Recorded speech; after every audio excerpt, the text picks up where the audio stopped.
Boa tarde. Eu recebi uma perguntinha muito interessante e resolvi compartilhar aqui com você.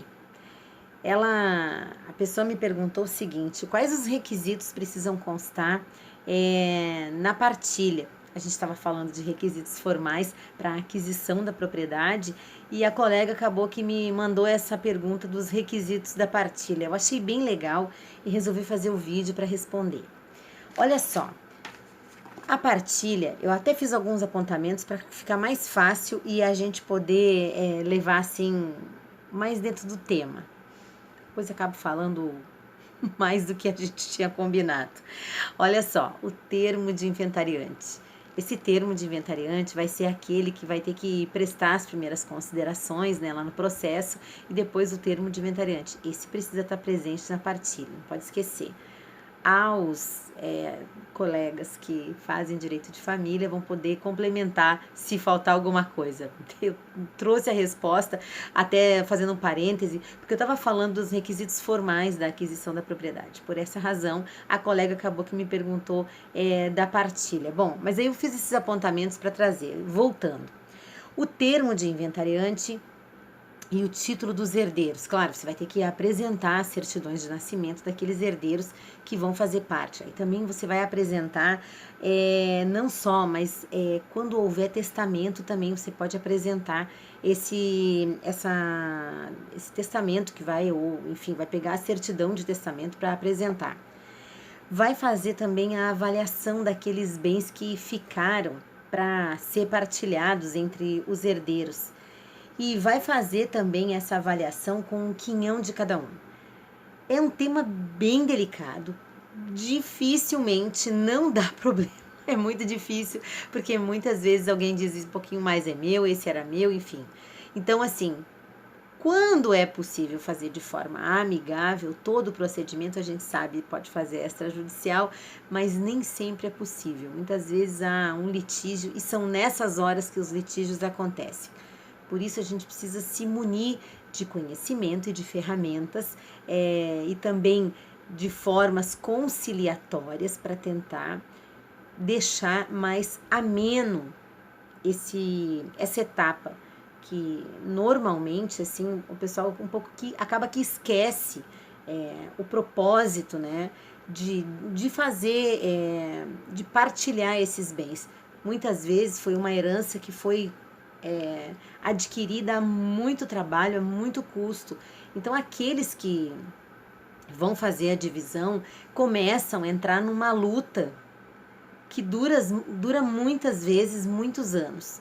E eu não é que não sou processualista, eu prefiro resolver as questões de forma extrajudicial. É uma tendência que eu acredito muitíssimo e eu acho que a gente tem que se preparar para isso. Então é um momento importante de conversar com todas aquelas pessoas, se possível, claro, reunidos, para poder enfrentar essas questões do quinhão e trazer a avaliação dos bens já bem estruturada e discutida entre todos, mas não só, o quinhão também, porque provavelmente alguém vai depois se indispor dizendo: acho que essa parte está errada, acho que essas contas estão erradas, tem que refazer. Então, para evitar e se perder um tempo processual muito importante e muitas vezes para algumas pessoas fundamental, eu sugiro essas reuniões, assim, reuniões e anotações dessas informações de forma bem formal, para que todo mundo tome consciência do que está fazendo. Bem, às vezes a gente precisa buscar colegas, né, que muitas vezes tem 2, 3, 4, depende do tamanho da situação, do que vai se partilhar, tem mais de 3, 4 advogados, então a gente precisa usar muito mesmo o bom senso e sempre a capacidade de resolver de forma extrajudicial. Bom, termo de inventariante, a avaliação dos bens e o que vai ser pago do quinhão de cada um. Nessa aí, nesse item, a gente vai lá dar uma olhadinha no artigo 176, parágrafo 1º da Lei 6.015. Ela vai trazer essas informações importantes para você saber. Claro, depois a sentença. Bom, Os requisitos da partilha são esses. Passada essa fase, eu até separei aqui, a gente vai ter os requisitos do formal que vai ir para o registro de imóveis. Essa partilha, né, que foi feita, ela vai ser então formalizada lá no registro. Nesse momento, pode acontecer de que alguns imóveis a gente não seja possível dar o segmento para fazer a correção e até o registro desses imóveis, porque muitas vezes aí a gente percebe que está faltando documento, enfim, aparecem os problemas nessa etapa também. Mas ali, os requisitos do formal de partilha lá no registro. A partilha, né, vai constar, então, esse ato de orçamento que vai contar com os nomes dos autores da herança, dos que receberam os legatários, né, o que receberam o testamento, do cônjuge, aquele que sobreviveu, e, claro, dos legatários, que eu já falei, e dos credores também. Também precisa constar os credores que foram admitidos nessa partilha. Ativo, passivo. O que mais? O valor de cada quinhão. Sim, eu estava falando agora. O valor de cada quinhão. Você vai precisar apresentar o valor que foi pago para cada um.